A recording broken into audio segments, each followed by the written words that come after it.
Hello viewers, welcome to Parineeta new update.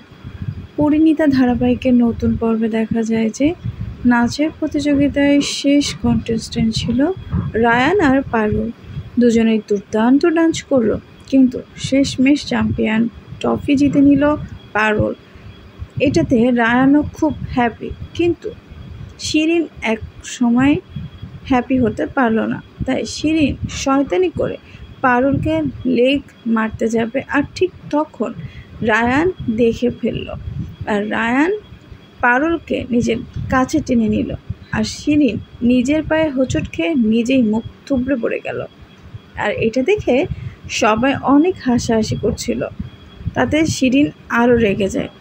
তো বন্ধুরা, এমনভাবে শিরিন যদি তার নিজের পাপের ফল নিজেই ভোগ করে, কেমন লাগবে? কমেন্টে জানাতে ভুলো না, আর লাইক করে সাবস্ক্রাইব করে আমাদের সাথেই থাকবে। ধন্যবাদ।